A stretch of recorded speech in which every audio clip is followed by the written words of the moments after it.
marka hore waxaan ku karsan jirnay qoriyo oo ku rafaadsanay መብራት ስለሌለን በማገዶ ተጠቅመን ነው ምግብ የምናበስለው የማገዶው ጭስም አይናችን ላይ ጉዳት አምጥቶብናል የልጆቻችንንም ጤና ጎድቶብናል ከዚህ ባለፈ ልጆቻችን ላይ የቃጠለው አደጋም ያደርስብናል marbu dabka qabsan jiro carrada gubi jiray በሶማሌ ክልል ኢግሎሌ ወረዳ መገኛቸውን ባደረጉት በነ ራህማ ኢልሚ ማጀት ምግብን ማብሰል እንዲህ ያለ ፈተናን ለማሳለፍ ያስገድዳል ጊዜን ጤናንና አቅምንም ይጨርሳል ስራዎችን በቀላሉ አጠናቆ ወደ ቀጣይ ተግባር በቶሎ ማለፍ እንደነ ራህማ ባሉ አካባቢዎች ለሚኖሩ የሚታሰብ አይደለም እንጨት ይበስል ነበር መብራት የለም ነበር በዛም ጊዜ ምንም መብራት የለም ነበር ምንም ጥቅም የለም ከመብራት በፊት ምንም ጥቅም የለም ይህ ሂደት ታዲያ ግለሰብ ላይ ከሚያሳድረው ተጽዕኖ ባሻገር ለዓለም የሚተርፍ ችግርንም ከኋላ ያስከተለ ነው እርሱም ለአየር ንብረት ለውጥ በጎ ያልሆነ ተጽዕኖን ማሳደሩ ነው ለዚህም ነው ኢትዮጵያ የፓሪሱን የአየር ንብረት ለውጥ ስምምነት በሙሉ ፍላጎት ከፈረሙት ግንባር ቀደም አገራት አንዷ የሆነችው በ2030 የካርቦን ልቀት መጠኗን 64 በመቶ ለመቀነስም ግብ ያስቀመጠችው ማቀድ ብቻ አይደለም በቢሊዮን የሚቆጠር ዶላር በመመደብ ከታዳሽ ኃይል ኤሌክትሪክ የሚያመነጩ ግዙፍ ፕሮጀክቶችን የመገንባት ሂደቱን በቁርጠኝነት አስጀምራም አጠናቃለች በሂደት ላይ ያሉም እንዳሉ ሆነው ማለት ነው ለአየር ንብረት ለውጥ የማይበገርና አስተማማኝነቱ የተረጋገጠ የኃይል አማራጮችን ለመጠቀምና የኃይል ስብጥሩን ለማስፋትም ትኩረት ከተደረገባቸው የታዳሽ ኃይል ምንጮች አንዱ የንፋስ ኃይል ማመንጫ ግንባታ ነው እኛ የምናገኛቸው ወይ የምናመነጫቸው ኤሌክትሪክ ኃይሎች absolutely almost 100% በመቻል መልኩ ከሪኒዌብል ኢነርጂ ነው ከውሃ ከሶላር ከንፋስ ከፀሐይ ጂኦተርማል ከዌስት ወደ ኢነርጂ በመቀየር ነውና ይሄኛው ፕሮጀክት ስፔሲፊካሊ ከ2 ሚሊዮን ሰዎች በላይ ዳይሬክትሊ ፖዚቲቭ ኢምፓክት ያመጣል ሁለተኛው ደግሞ ከዚሁ ፕሮጀክት የሚወጣው ለአካባቢ ማብረሰብ ኢምፕሊሜንት የሚደረጋለ ለምሳሌ ከዚህ ወደ አርሲ ሮቤ ይሄዳል ከዚህ ወደ አሰላ ይሄዳል ከዚህ ወደ ቡልቡላ ይሄዳል ስለዚህ ኦልሞስት ይሄ ኤሪያ ስትሮንግ የሆነ የኢነርጂ ግሪድ እንደኖርና ሰስቴኔቢሊቲው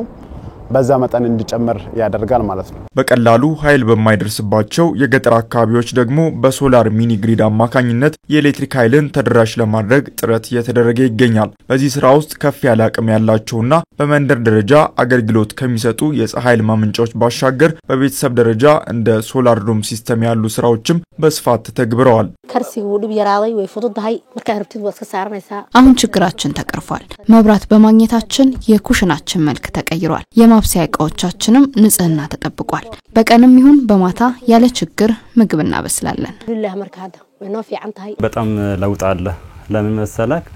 አንድ ቻርጅ ከቤት የምንጠቀመው ማብራት በሶላር ነው የምንጠቀመው ቲቪ ጂፓስ ሁሉም ነገር በሱ ነው የምንጠቀመው ቤቱም ድምቀት እሱ ነው ማለት ነው በጣም የቤታችን ኑሮ ራሱ በዚህ ተሻሻለ ማለት ይችላል ሶላር በገጠር በከፍተኛ ደረጃ ጥቅም ላይ መዋሉ ከብርሃንና ማብሰያነት ባለፈም የገቢ ምንጭ ሆኗል በምንም አልነበረማ መብራት ስለሌለ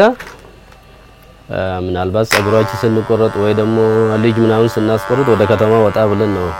ከዛ ውጪ ምንም የለም ግን ያው የንቱን ሁኔታ አይተን ሶላር ይሰራል ምናምን እንደዚህ አይነት ነገር ይጠቅማል ሲባል ያን ሰምተን በብራችን ገዝተን ይሄንን ስራ ጀመርንበት እዚሁ ቢያንስ ለምሳሌ እኛ ገበያ እሁድ ቀን ነው በጣም ህዝብ ገበያ ምናምን የሚመጣበት በዛን ሰዓት 20 ሰው 30 ሰው እንደቻልክ እንደችሎታ ማለት ነው አቅም እንዳለ እንትኑ የሚደክምበት ምክንያት የለም ኢትዮጵያ በፀሐይ ሪሶርስ ከፍተኛ የሆነ የፀሐይ ወይ ደግሞ ኢሰንሻል አወርስ ያላት አገር ናት ስለዚህ በታዳሽ ኢነርጂ ዘርፍ ላይ ትልቅ የፖሊሲ ለውጥና የተጀመሩ የፓይለት ፕሮጀክቶች ይገኛሉ እስካሁን ድረስ just 20 የሚኒ ግሪድ ስራዎች እየሰራን እንገኛለን ስለዚህ በዘርፉ ያለውን ካፓሲቲ ቢልዲንግ ክፍተት ደግሞ ከፕራይቬት ሴክተር ጋር አጣምረን ተደራሽ የሆነ ስፔሻሊ ኦፍ ግሪድ ለሆነው ለማህበረሰባችን ወይ ደግሞ ከ40% በላይ ለሆነው ኤሌክትሪሲቲ ላገኘው የህብረተሰቡ ክፍል ከተለያዩ የልማት አጋሮች ጋር ሰፖርት ለማድረግ እየሰራን እንገኛለን 14 አመታትን በግንባታ ላይ ቆይቶ ለመረቃት የበቃውና ከ5000 ሜጋዋት በላይ ኃይል የሚያመነጨው የህዳሴ ግድብ ደግሞ የነዚህ ሁሉ ስራዎች አውራ ሆኖ የኤሌክትሪክ ኃይል አቅርቦት ችግሩን ከሌሎች ፕሮጀክቶች ጋር ተዳምሮ ተጨማሪ አቅም በመሆን ችግሩን ለማቃለል ተሰናድቷል በጣም ትልቅ ኃይል ነው ህዳሴውን አልቋል ሁሉም ተርባይኖች እየገቡ ነው ያሉት ሲገቡ በፊት ከነበረ እንደብል ነው የሆነ ያለው ትልቅ ለውጥ ነው በጣም ትልቅ ስራ ይዞ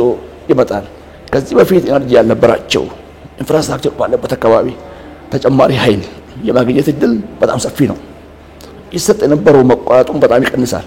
ይሄ ህዳሴ የሚያመጣቸው ስራዎቻችን ናቸው። የውሃና ኢነርጂ ሚኒስቴር የኃይል አቅርቦት ተደራሽ ለማድረግ ተግባራዊ ያደረጋቸው የኃይል አማራጭ ፕሮጀክቶች ብርሃን ተነፍጓቸው ለቆዩ ሁሉ የደስታ ምንጭ ሆነዋል።